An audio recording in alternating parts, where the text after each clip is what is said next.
When certain publishing companies or magazines run for extended periods of time spanning several decades, it's only natural that they produce an abundance of iconic characters and beloved franchises as the years go on. A great example of such an idea would be American comic book companies like DC or Marvel, but also a manga magazine that has grown to such an extent to rival or outright surpass its Western contemporaries, that being Shueisha's weekly Shonen Jump. Ever since its founding in August of 1968, Shonen Jump has printed a variety of manga usually centered on things like action, mystery, or comedy, targeted towards the demographic of young men from middle school age to late teens, hence the title of shonen, which can be translated from Japanese to mean either young men or boy. Regardless of whether you may or may not realize it, one or more series that you either at one point held or do still currently hold dear has its roots tied to Weekly Shonen Jump. Examples include but are not limited to Dragon Ball, Death Note, Naruto, Hunter x Hunter, JoJo's Bizarre Adventure, Slam Dunk, My Hero Academia, Chainsaw Man, and the list goes on. As fans of one or even more of these series congregate, comparisons between them are both frequent and unavoidable, alongside Shonen Jump themselves regularly basking in the fact that they've held so many iconic stories underneath their banner, plastering groups of these characters over their magazine and other merchandise or promotional material. With this celebration of their own properties and the non-stop correlating of these franchises to one another from fans, it was only natural that Shonen Jump would seek to further capitalize on the recognizability of their numerous different manga series within the medium of video games. Something a large portion of their already existing customer base reading their magazine from week to week was also likely to be interested in. Attempts at a game uniting the many faces that make up the pages of Shonen Jump date back to as early as February of 1989 with Famicom Jump Retsuden, an RPG for the Nintendo Entertainment System following the story of a jump reader who finds himself in a mysterious world far away from home. In this world, he meets and befriends several different heroes from the halls of Shonen Jump fame in order to put an end to an alliance of powerful villains. Other attempts have included games like Cult Jump, a Game Boy title having the player answer jump-related trivia questions in order to save the king of Jump locked in a castle far, far away, or Jump Superstars for the Nintendo DS, a platform fighter released in August of 2005, featuring the greatest number of series so far, with 34 playable characters hailing from 19 different series before counting any of the help or support characters. Both a sequel to Jump Superstars titled Jump Ultimate Stars would follow, alongside Battle Stadium DON in 2006, another platform fighter that, rather than attempt to highlight a wide variety of Shonen Jump series in publication, both at the time and throughout its extensive history, instead chose to only present characters from Dragon Ball, One Piece, and Naruto. Though Battle Stadium DON wouldn't be as well received as Jump Superstars or its sequel that went on to attain their own cult following, a pattern was clearly beginning to show, as Shonen Jump has published many different action manga featuring fighters facing against one another, utilizing very different power systems or martial arts within their individual series. It's no wonder that Shonen Jump crossover titles would primarily consist of games within the fighting genre, and the possibilities for what a Jump fighting game could achieve using the manga source material as a basis were truly limitless. Jump Ultimate Stars would release in November 2006, and things would go quiet until the second issue of Weekly Shonen Jump magazine in 2013 announced something under the working title of Project vs. J, or what they describe will be the Ultimate Jump game, advertising One Piece's Monkey D. Luffy, Dragon Ball's Son Goku, and Toriko from the series of the same name.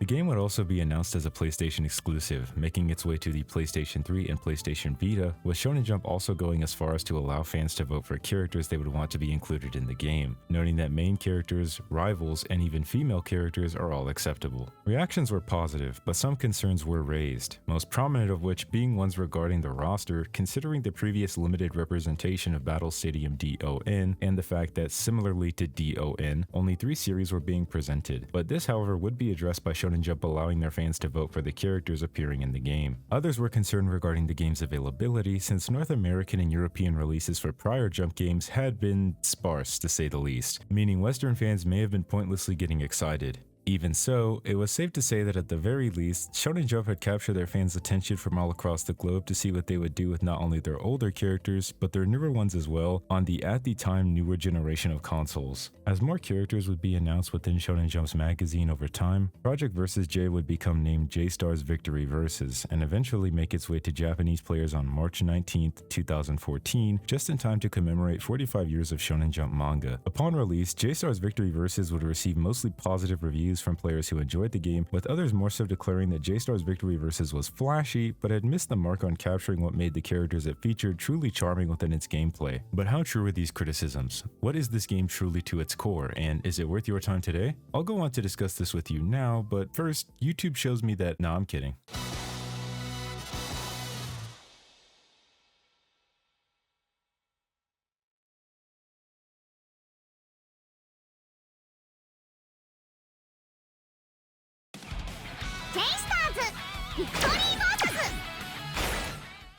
Though J-Stars Victory Versus would only be released in Japan, an updated version titled J-Stars Victory Versus Plus would release to both Europe and North America in June of 2015 to PlayStation 3 and PlayStation Vita once again, alongside a port to the newly released PlayStation 4, which is how I myself was introduced to the game, as I had previously grown up watching Dragon Ball, but also recently attained a newfound interest in JoJo's Bizarre Adventure and Fist of the North Star at the time in 2017, meaning the sight of Jonathan, Goku, Joseph, and Kenshiro on the cover box art had already sold the game to me. Though J-Stars contains fewer series than Jump Ultimate Stars, there's still a good amount of representation here, even including some series not included in Jump Ultimate Stars. If you already know this game's roster and aren't interested in massive info dumps, you can skip to this timestamp on screen. In series alphabetical order, we have Assassination Classroom's Koro-sensei, Beelzebub's Tatsumi Oga with Baby Beal, Ichigo Kurosaki and Sasuke Aizen hailing from Bleach, Bobobo from the series of the same name, Tara Yamada from Chinyuki, Tara Tiyuka and Nanaka Matachi, Arale Norimaki with Gachan from Dr. Slump, Dragon Ball's Son Goku, Vegeta, and Frieza, Kenshiro and Rao from Fist of the North Star, Gintoki Sakata from Gintoki, Meisuke Nueno from Hell Teacher Nube, Konkichi Ryotsu from Kochira Katsushika Ku Kamera Koenma Hatsutsujo, or what is often shortened to Kochikame, Medaka Kurokami from Medaka Box, Naruto Uzumaki, Sasuke Uchiha, and Madara Uchiha originating from the Naruto series, One Piece inexplicably having the largest amount of representation with Monkey D. Luffy, Portgas D. Ace, Boa Hancock, and Akainu, Suna Sawada with Reborn from Katekyo Hitman Reborn, Rurouni Kenshin's Kenshin Himura and Shishiho Makoto, Pegasus Seiya from Saint Seiya, Momotaro Tsurugi from Sakigake Otokojuku, Saiki Kuso from The Disastrous Life of Saiki K, Lucky Man from Totemo Lucky Man, Zebra and Toriko from the series of the same name, and last but certainly not least, Yusuke Urameshi, Hiei, and younger Toguro hailing from Yu Yu Hakusho. This is just the playable portion of the cast, however, and there are additional characters available for use as assists, but we'll cover those later.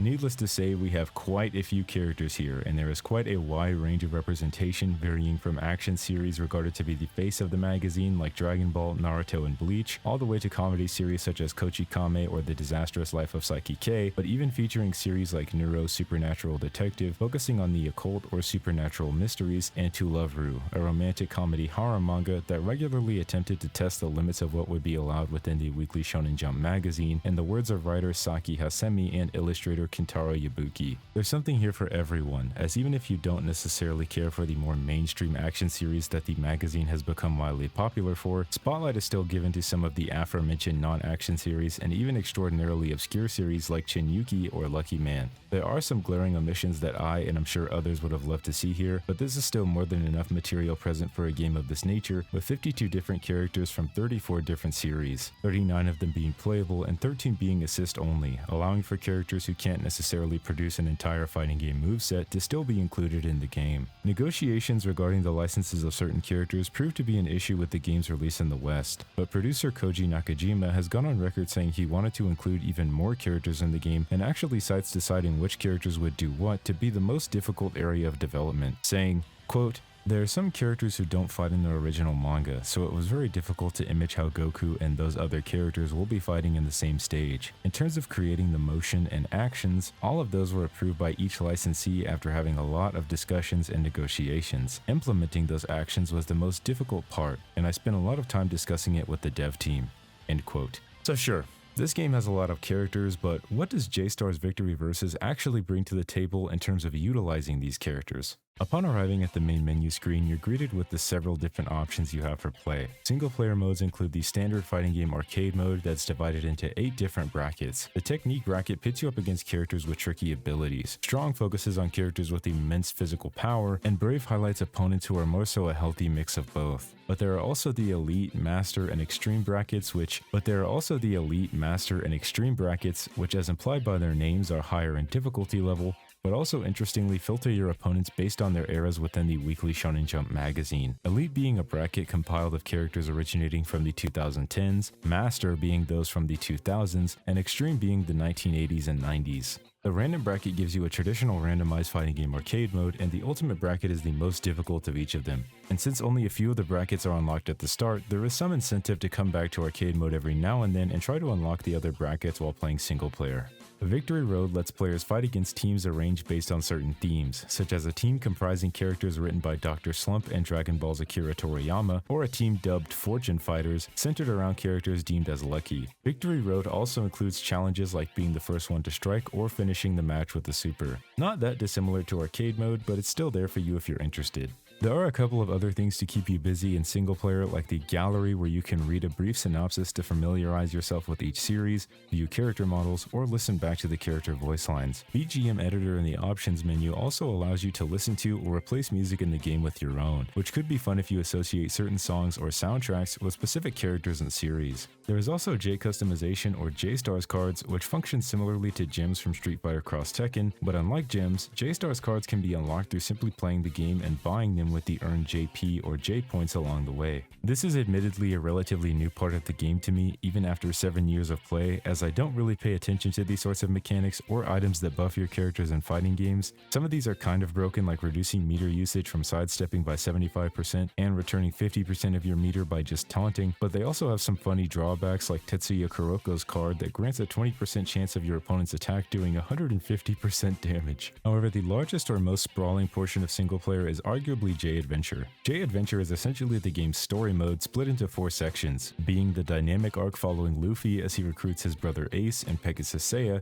the Hope arc following Naruto, Yusuke, and Gon, the investigation arc featuring Toriko, Zebra, and Goku, as well as the pursuit arc featuring Ichigo, Hiei, and Tatsumi Oga with Baby Beal. If it seems odd that Toriko of all characters is randomly here alongside the actual big 3, it's just that Toriko was pretty popular in Japan at the time, and some readers suspect that Shonen Jump was on the lookout for new manga to replace Naruto now that the series was nearing its conclusion and soon to end its serialization. J Adventure starts off with each of the characters in their original settings, Ichigo being in the Soul Society, Naruto inhabiting Konoha, and so on. They are then approached by a shining deity in the sky, half-heartedly declaring themselves as the God of Jump and announcing that they are holding a Jump Battle Tournament, and inviting all who have a dream to come to Korin's Tower from the Dragon Ball series, where we meet the other teams, setting up future rivalries and encounters. For our future voyage, we are given a pirate ship that we can upgrade over time through various quests or progression in the story, upgrades being necessary since our ship has to be stronger to traverse certain parts of the overworld containing things like sandstorms or stronger currents. A big point of criticism I hear repeated for this game whenever I look toward reviews or older discussions is J Adventure mode, saying that it's plain without much to do other than traverse the world map to the next fight, the character interactions feel uninteresting or forced, so on and so forth.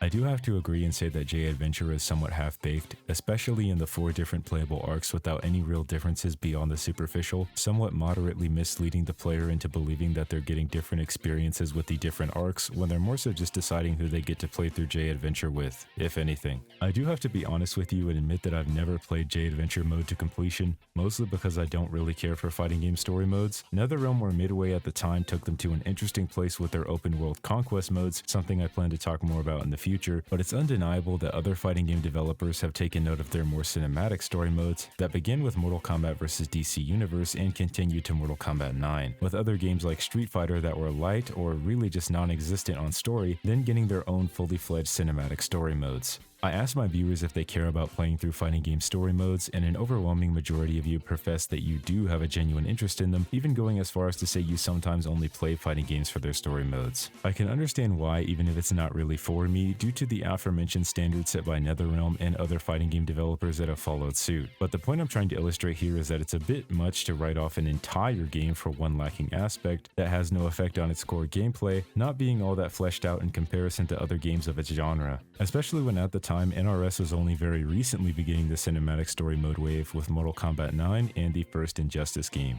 I don't think a fighting game should be completely condemned for having lackluster single-player content, because these games were conceptualized with the idea of one player versus another, and that's how they've continued to be designed fundamentally for several decades at this point, because that competition is the allure of fighting games down to their very core. Single-player content is nice, and fleshing out some of a game's original characters with some background in either a story mode or arcade mode can only help in adding to the experience, but I personally don't believe it can make or break a game, especially if the gameplay is engaging, or in the case of a game like J-Stars, if the characters involved are represented well enough in said gameplay, which, in my opinion, they are. For what it's trying to achieve, J-Stars Victory Versus looks fine. Trying to capture the art styles of so many different mangaka within this one game was never going to be easy, but I think the characters retain their original series appearance while still blending well with their other castmates in a style that I would say is very reminiscent of Super Smash Bros. Brawl, except for all the pretty colors. J-Stars is also pretty dead set on its manga theme, even if sometimes to a detriment. The backdrop of the main menu and character select menus are manga panels scrolling down the screen, and maneuvering the character select is as much like a manga as humanly possible, where the character portraits are manga panels, and to access other characters, you have to press R1 or L1 to literally turn the pages like a manga. This makes navigating the roster feel a little clunky at times, especially in the 2-player versus mode where you can only access one page at a time. But I also wish that if they were going to do this, they went all the way to include actual manga art of these characters within the panels of the character select menu, as opposed to the renders of the endgame character models. But that's just a personal nitpick. The soundtrack is also excellent, composed by Hiromi Mitsutani and Yasuharu Takanashi, someone whose other work includes names like Naruto Shippuden, Record of Ragnarok, and Fairy Tail. It's no exaggeration to say that this game truly loves these characters and their history throughout their serialization in the weekly Shonen Jump magazine. And while only so much characterization for each individual character can be put into the game due to the sheer amount present, the intricacies or finer details captured in their playstyles is where the game truly hits its stride in terms of giving you the feeling that you are truly controlling these anime and manga icons. But I've stalled talking about it long enough. Do the characters mix properly with the mechanics of the game to make it actually decent to play? Like most fighting games focusing on an existing anime or manga franchise, J-Stars Victory Versus is a 3D arena fighter in the same vein as the well-known Dragon Ball Budokai Tenkaichi or Naruto Ultimate Ninja Storm series. Hearing this might immediately put some of you off, since these sorts of games have a terrible reputation for not having the most intricate gameplay, with many of the roster featuring characters who flatly played the same as one another. To sort of put it into perspective, imagine trying to create unique movesets for characters like Bardock, Raditz, and Turles within this style of gameplay. J-Stars, however, is a unique case where due to the sheer volume of characters and the variety of their abilities or power systems being adapted into this game, the characters by proxy are essentially forced to play and function differently. This was especially noticeable to me when after playing this game with only my mains for so many years, attempting to branch out and try other characters felt unnatural and as if I had to learn the game all over again. Under its standard rule set, J-Stars is a 3 vs 3 team-based game where you pick your character to play, a CPU teammate, and an assist character. Defeating your opponent 3 times in a row will end the match. Though you may take damage, you can regenerate lost gray health over the course of the match. L1 utilizes the lock-on feature that keeps your camera and your attacks focused on your opponent at all times. This game has 2 main attack buttons, being weak and strong. Mashing either will give you their own auto combos, but mixing the 2 buttons can lead to either weak or strong combos. Some of these combos lead into team attacks that prompt you to press triangle or strong attack with your teammate. Circle is your special button. Just pressing circle is a neutral special, but you can also press forward in special or R1 with special for additional moves. Each character has a guard break by pressing R1 in strong. What each character's guard break does can vary, with some putting the opponent in a stun or crumble state that can aid in the beginning of combos, while others actually just throw enemies to gain some distance. R1 in weak performs an area attack that has invulnerability frames after startup. Similar to guard break, area attacks also have functions that change per character that can either add or take away from their playstyle. Block with R1. Pressing R1 to block on the exact frame an attack is supposed to hit you will result in a perfect guard. Hold R1 and move directions with the left stick to either sidestep or step forward and backwards. Use R1 and cross to charge meter below your character's health bar. In this game, your meter is everything and leads to crucial decision making in your game plan, whether it be your spacing and positioning or whether or not you use certain attacks. Specials take meter, area attacks use meter, guard breaks take meter, dashing with R2 takes meter, and arguably the most important of all, locking takes meter. Though this might seem strange at first, it once again emphasizes the player's decision making and getting the most out of interactions with the opponent with the meter that they have. Let me pose a couple scenarios to you. Say I was this Ichigo here and wanted to get in close with this Yusuke here. I could simply dash over to him, but this would use up my meter, meaning that if we get in close and he starts to press me, he could break my guard and open me up by depleting my meter, especially considering he didn't have to waste any of his own meter since I came over to him. But minding that Yusuke is more of a zoner with his spirit gun that he can charge up or his spirit shotgun that sends opponents flying away from him, we could use our meter to trade fireballs with him to keep him from hitting us or focus on dodging his attacks without draining our meter until his his runs out and he becomes vulnerable to us. Now let's say that instead I'm using Sasuke against the same Yusuke in the same scenario. Sasuke's R1 and special utilizes his Amaterasu ability that can quickly drain the opponent's health and meter. While I am also losing my own meter as well, I am still limiting Yusuke's options for when I get in close, since he has neither his specials nor should he be able to block for long, and I still damage him as a nice cherry on top. Meter usage is also a crucial part of decision making when picking your character, as different members of the cast charge and use their meter differently. Parts 1 and 2 of JoJo's Bizarre Adventure utilize a martial art known as Hamon that involves its user simply breathing, and thus J-Stars adapts this by having Jonathan and Joseph charge meter at the fastest rate among the cast, while other characters, say those from the Naruto series for example, are known for doing things like dividing or splitting their chakra into certain amounts or portions. Hence J-Stars chooses to instead have them charge double their meter at a time rather than hold a charge until it builds all the way up. Some of these are more so form over function, such as while Ichigo is charging meter, he repeats what he tells Grimmjow at the end of chapter 230 about how he's been growing in the past month. Then in correspondence with the voice line finishing, he pulls his hand down his face to utilize his hollow mask. These sorts of touches are a nice nod to fans of these series and only go a step further in adding extra flair to the cast. You can also use charging to bait your opponents into pressing a button up close by releasing cross in the middle of charging, which will result in a block. Taunting can be done by pressing L3, and when prompted, you can press R3 to Victory Burst. In Victory Burst, you are given amps depending on what character type you chose at the character select menu. Choosing Friendship reduces the amount of meter you spend on certain actions, Effort grants you increased defense, and Triumph gives you some increased damage. Most notable, however, would be your ultimate attacks or supers granted to you while in Victory Burst. Much like the very characters that make up the roster of this game, these supers themselves are varied, as some of them are big attacks that automatically aim towards your locked on opponents, others take up portions of the stage and more so have to catch them, and some characters even have install supers. For those of you who don't know, an install refers to a fighting game character getting an altered or buff state that either changes the properties of their moves or gives them new moves entirely. And an excellent example of this within J-Stars is Naruto, who goes from being somewhat on the lower end of characters in this game while in his base, but then utilizes his super in order to get access to KCM2, which changes his normals, his startup on his specials, and just makes him an overall much better character. Victory Burst can be initiated even in the middle of hit stun as well, and essentially returns your character to neutral after the cinematic of your team. Due to this, you can also use your super on the exact frame that the cinematic ends, which is kind of an insane maneuver if you were already in the middle of hit stun, but it's cool. Another integral part of this game and your team, however, is your assist. Similar to the previous Jump Ultimate Stars game or even other more traditional fighting games like Marvel vs. Capcom or Skullgirls, J-Stars allows its players to choose an assist character that when summoned with L2, spawns onto the stage with a brief attack or maneuver that aids the player against their opponent in some shape or form. Every character in the game can be utilized as an assist with at least one attack, but some of the playable portion of the cast have multiple assist attacks for you to choose from at the character select. As I mentioned earlier, out of the 52 character lineup, 39 are playable and 13 are assist only. These including Bleach's Ruki Akuchiki with Sore no Shirayuki Some no Mai Tsukishiro, where Ruki summons a giant pillar of ice with her Zanpakuto toe to trap opponents. Alan Walker from D Greyman utilizes Edge End, an attack in two parts that can leave the opponent in a stun state for you to combo off of or gain meter while they can attack. Kagura from Gintama rides with the Yorozuya mascot Sadaharu to topple over opponents and create distance between the two of you, keeping them busy and allotting you time to formulate a plan or gain meter. Haikyuu's Shoyo Hinata's unfortunately disappointing little tearaway, where he spikes his volleyball into the opponent causing minimum stun, but his aim is terrible at close range and the attack can be blocked. Hisoka from Hunter x Hunter utilizes his bungee gum to launch opponents, usually leading into team attacks. Tetsuya Karoko from Kuroko no Basuke uses misdirection, throwing his basketball into an area pointing away from you and forcing your opponent's lock-on to follow it, interrupting combos and potentially opening enemies up as well. Misogi Kumagawa from Adaka Box will use either All Fiction or Bookmaker depending on the distance. Up close, All Fiction throws a projectile that traps and stuns opponents. Further away, Bookmaker throws a projectile that robs opponents of all their meter.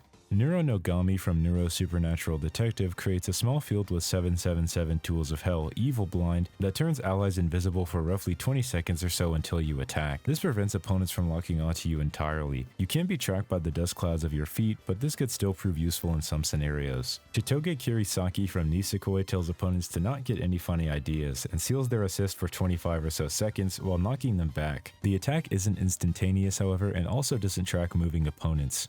Yu Fuku Jaguar's Junichi does a ramen ambush that dumps the contents of a ramen bowl over the opponent's head. This is unblockable, blinds them, and even leaves them in a stun state to combo off of. Basun, Himeko, and Switch from Sket Dance come to the rescue with a fairly decent assist that changes depending on the distance. At far ranges, Basun will fire his slingshot either once or multiple times, and if at closer range, Himeko will approach and attack the enemy herself. Heihachi Edajima from Sagigake Otokojuku performs a large area attack, knocking opponents away. And lastly, when spawned, Lala Seitalin Devil Luke from Tulavru will run on stage until she stops herself or bumps into something. If she bumps into something, she'll be knocked into a bikini for some reason. Regardless, she heals whomever stands in her field, including even enemies. While this might seem like a problem at first, depending on your character, you may be able to keep them out of or away from the force field entirely. As you can see, these assists are wildly unique from character to character, and this is just the assist-only portion of the roster, not including any assists from the playable members of the cast. Arguably as crucial as choosing your very player character itself, deciding on an assist character essentially determines a good portion of your game plan, since they can be utilized as combo extenders, combo breakers, or used as a means to recover, whether it be figuratively or literally. Deciding which assist does the most for your character and their playstyle while figuring out how to properly integrate them into it could be an arduous process requiring quite a hefty bit of practice, but even furtherly vital is the fact that, similarly to assist characters in other games such as Marvel vs. Capcom and Skullgirls, these assists have timers for when they can be used again. But unlike other fighters, these assists have much longer timers, lasting as little as 15 seconds and going up to nearly a minute at 50 seconds, meaning that not only do you have to choose an assist that has proper chemistry with your player character, but also have to decide if they are worth it for the time it takes for them to become available again, adding further depth to gameplay and decision making. So not only does J-Stars check the box in terms of variety, but also in taking advantage of its 3D environment to have meaningful movement options and decision making found in things like your meter usage and your choice of assist. This all comes together in a great package that feels great to play, yet at the same time also paying respect to the characters featured and their history. While some of these characters are in other technically sound and great fighting games like Dragon Ball FighterZ, Naruto Gekido Ninja Taisen 4, or JoJo's Bizarre Adventure Heritage for the Future, experiencing them put into a long-desired, competently designed 3D environment feels rewarding when learning how to string together not only their own attacks, but their own attacks plus their assists as well. While I do like this game quite a bit, there are still some things wrong with it that have to be addressed, and no game is truly perfect. I have to start by saying something that might upset some people and something that you may have already been able to tell by watching the footage of this video, but I have to admit that I prefer to play this game with one player character and an assist versus another single player character and assist as opposed to the standard 2 versus 2. 2-on-2 can be fun, but the CPU can be profoundly incompetent at times. You are allowed to give your CPU teammate commands using the D-pad, such as pressing up or attack, which makes them more aggressive, pressing left or conserve, which makes them more conscious about the usage of their attacks, pressing right or focus, which prompts them to attack the same enemy as you, and pressing down or scatter, which sends them to fight another enemy. But CPU teammates can also interfere with your own combos and setups, use your shared assists at terrible times, or just make you lose the match by not pulling its own weight. 2 versus 2 can still be fluid, however, and it's not really something like the recently released Jujutsu Kaisen Curse Clash, where team play is fundamentally and annoyingly integrated into the very core of gameplay to the point it's painfully easy to tell whenever you're stranded without a teammate, and combos alongside movement are seemingly intentionally limited to focus on team play. But that game is its own video, and my point is that J-Stars doesn't suffer to the same extent or really at all in the differences between 2 versus 2 and one-on-one battles. Though single player to me is a more balanced and competitive experience, it's got its own share of problems as well, as there was no timer option with single player in mind, and thus one-on-one matches can be somewhat prone to timeouts, something moderately looked down upon within the FGC. Oh, and that's it. That, unfortunately, due to the mechanics, there's not enough time to come back and win. Yes, play the game, yes. 2, 1, 0. I feel like every time a match ends, it's like Happy New Year, right? We always have a countdown, right? This is the New Year's game. The timer is 300 seconds or roughly 5 minutes, but you can always set it to unlimited if you get annoyed with timeouts. I also kind of wish the characters had some time over animations just for that little extra flavor, and because it's something I've grown to like in my fighting games a bit. But I can see why this wasn't implemented into an arena game. You also can't do 1 versus 1 online, but there is a very small amount of people still playing this game online today anyway.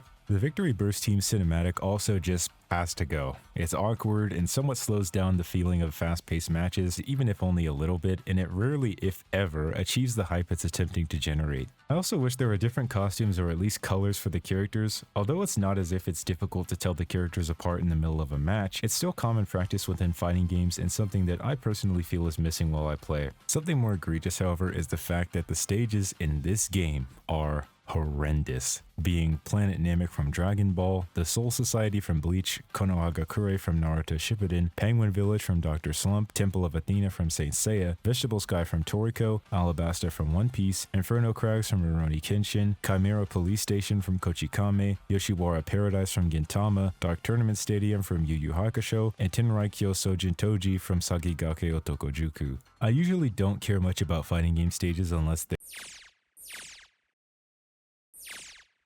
but these uneven stages lead to the interrupting of combos through making your character or opponent fall off the edge of some terrain, or said terrain making it difficult to lock onto opponents, as well as causing assists to spawn in awkward places where they don't actually land properly because of the environment in the way. Planet Namek and Vegetable Sky are easily the worst stages in the game, but others that would be more so passable suffer from things like having too many destructible set pieces, which tend to block the camera and make it difficult to see what you're actually doing. Other stages are also too big, making it difficult to get wall splats.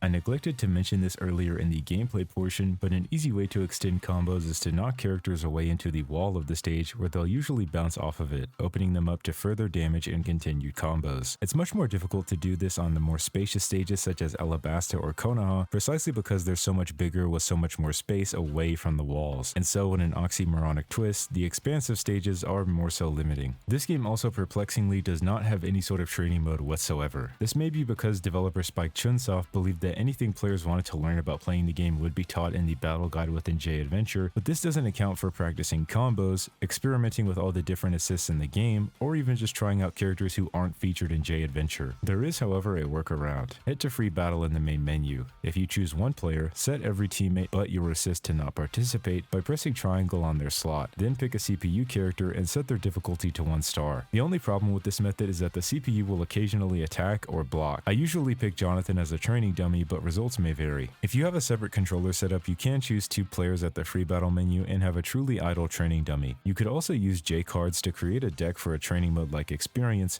such as the ones that return meter or shorten the time on assists, but the game should have just had a training mode in the first place, and this is one of the more inexcusable aspects of J-Stars, I feel. Next one is more so minor and may be a huge leap on my part, but I also somewhat wish that the playable portion of the roster wasn't also available as assist characters. I know that in Jump Ultimate Stars, battle characters could have been used for support as well, but also in Jump Ultimate Stars or even other fighting games like the original Marvel vs. Capcom, there were an abundance of support-only characters that furthered representation of series involved, with the original Marvel vs. Capcom taking a step further by only allowing you to use support characters for assists and not playable characters, and I feel J-Stars could have potentially benefited from something similar, placing a greater emphasis on the use of the assist-only cast in the process, especially when there are characters who were in Jump Ultimate Stars as support characters yet did not return in J-Stars Victory Versus to reprise their role as assists, with there also being 3 noticeably empty slots right underneath the random select button. But I'm no game designer, and maybe they actually had more assist characters planned that the licensing fell through for at the last minute. Who knows? But even with those 3 empty slots, the roster still manages to be as inclusive as possible, and as I hope I've been able to properly demonstrate to you throughout this video, despite its overwhelming amount of characters to account for, and even with its faults, J-Stars Victory Versus truly utilizes the sheer variety of the series it is representing to create a wonderfully unique cast of characters and a mechanically sound arena fighter experience to complement it. Not only is there plenty of things for players to learn with the characters themselves, but their movement options, meter usage, as well as the many different choices of assist characters add extra layers of depth to the game akin to that of a traditional fighter, and a depth that I feel many missed when J-Stars Victory Versus first released 10 years ago today, and when others would still review it to this day. Though this game is somewhat of a hard sell to people who don't already have some kind of care for any of these characters, or aren't necessarily interested in the idea of a arena fighter that does it right, it's hard for me to speak truly objectively about this game since I was introduced to manga I enjoy today because of it, as playing this game for many years over time made me interested in the stories that made the characters who they were mechanically within the game. I'm not all that well acquainted with Jump Ultimate Stars, but I truly believe Weekly Shonen Jump was correct in 2013 when declaring that their new Project vs. J would be the ultimate Jump game. Thank you all for watching,